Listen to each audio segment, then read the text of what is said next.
This is Politics Unplugged, and each year we take this week to look back at the year in politics. This year, our panel consists of Democratic political consultant Don Penich-Thacker and Republican political consultant Marcus DelOrtino. Thank you both for being here. Want to start off, I think the first segment I want to look back, it's Governor Hobbs' first year in office. It's pretty significant. It's the first time we've had a Democratic governor in like 16 years since, Janet Napolitano. I want to start with you, Don. How do you grade out her first year in office? Oh, considering what a massive change it was for our state, for our system of government, I think she pulled off a really good year. We had historic investments in the Housing Trust Fund, which is something that real Arizonans care about. We saw improvements in access to reproductive health care. We saw some messaging of what to expect in the future, which is hopefully going to, include some regulation and protection of our groundwater resources. So, there were some obstacles, mostly from this kind of obstructionist, do-nothing, Freedom Caucus that was, blocking her agency appointments and some level setting in the first few months in terms of her own administration.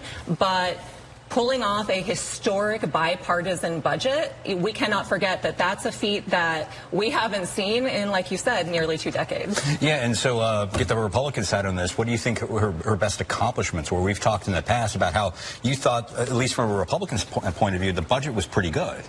Well, yeah, from a Republican standpoint, it was a great budget. I think everybody's probably opening up their mailboxes about now and finding a check in there. If you have kids, I'm sorry. If you have kids, you've got a $250 check per kid, up to 3, which was amazing for, we didn't see that one coming. I didn't think that a Democrat governor would sign off on that. So I would definitely say that was probably her best accomplishment. Well, you weren't expecting people to sign off on that, a governor sign off on that without income caps on this. That was the absolutely. issue, right? I prefer not to, but of course I would have thought that they would have put income caps on there. And frankly, probably would have been, in retrospect, from a Democratic perspective, wise, considering what we're looking at going into this budget. But hey, I'm happy. Okay. So let's talk a little bit more specific. So when she campaigned in office, she talked a lot about capping the state school voucher program. And I think this is kind of an issue you can look at from her point of view and say they got some stuff done, but they didn't get done what they really wanted to do, because she's been wanting to rein in this program. She did get some more accountability measures on this, but it's essentially the same program, and now we're seeing it is costing the budget a lot of money. How do you think she did on that?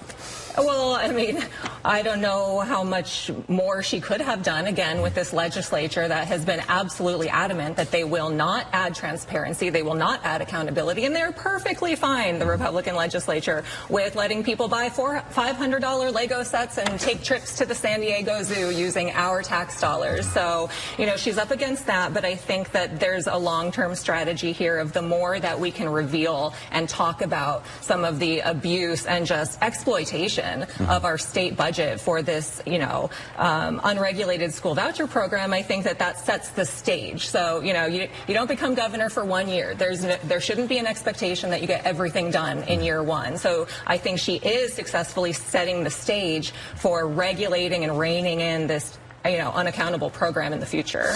Yeah, and she, again, is divided government, working with the Republican legislature, which this voucher program really is a die-on-the-hill issue for a lot of them over there. It's I want to talk to you about another big win maybe for this governor. That's the extension of Prop 400, the transportation tax. At first, it looked like it wasn't going to get done. But after a switch in some of the leadership up there with her staff, with the chief of staff and whatnot, she was able to get that through. Is that something that you think she can tout as one of the big accomplishments in her first year? I think she can. I would tell her that it's probably not your #1 issue that you want to be out touting. There's far better issues for you to be campaigning on as a Democrat. Than a tax? A Republican saying that? No, it's, transportation, I hate to break it to you, ain't polling real high for voters in a presidential election. If you don't have it, people are going to start complaining. Mayors are excited about it. City councils are excited about it. It's really a city issue, and from those local candidates are going to be campaigning on it. So, yes, it's a victory for her, and she's going to put it on her resume, but at the scheme of things, she's going to be wanting to campaign on other issues other than transportation. Yeah, I'm not saying it's a big campaign issue for her, but this is a big win for her, right? Yeah, absolutely. There was a lot of statewide energy put into this. And, it's one of those issues that voters are not sitting around the table talking about. But if there's closures and you can't get around in your day-to-day life, then it becomes something you can complain about. And who are you going to look at? The person at the top. So this was smart strategy to make sure and take care of this, even though it might not be the sexiest topic. I think that there are definitely some topics that will be, are slam dunks with voters, such as protecting our water, doing more for housing, and supporting, protecting access to reproductive rights. And before we move on to what the governor's biggest missteps or failures are, anything else that you think the governor could be touting from her first year? Yeah. She got a lot done with a legislature that set out to say we will let her achieve nothing. She still got a lot done. So, I mean, that's a win. All right, let's talk about some of the things maybe she didn't do well on or made some missteps. Let's start with the tamale bill. It's your favorite bill of the session, if I remember. If you don't remember... Listen, that's the one that'll be touted the most. If you had to chalk up a legislative failure, it's going to be the burrito bill. And that was the one that was going to legalize home-cooked foods, and so people could sell it without, going through all sorts of regulations and stuff like that. Right, and even got in a tangle with a member of her own caucus. She vetoed that bill. And she vetoed that bill. I will tell you, honestly, in looking at the actual policy, which I'm not too sure anybody does anymore, but if you looked at the language of the bill and the impacts, I think there is a legitimate discussion to happen on that bill, and I frankly don't disagree with her vetoing it and taking time to make sure it's written correctly. But that being said, from a PR standpoint, it was a little rough ride. And in your take, what do you think some other things that maybe she didn't get accomplished was a misstep or a failure in the first year? Well, I think that her and the administration stumbled a little bit with the agency and the department lead appointments.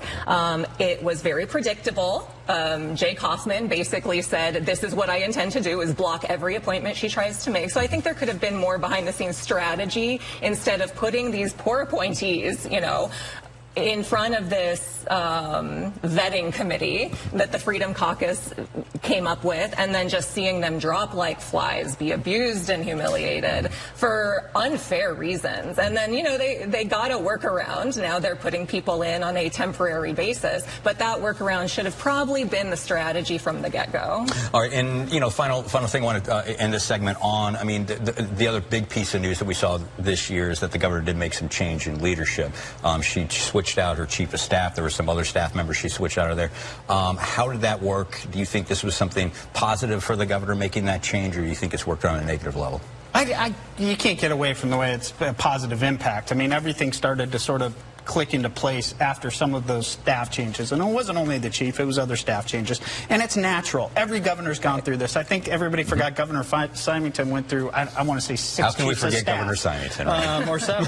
So, it's hard when you first get elected and you get up there, to sort of everybody have their footing. And that's what we went through.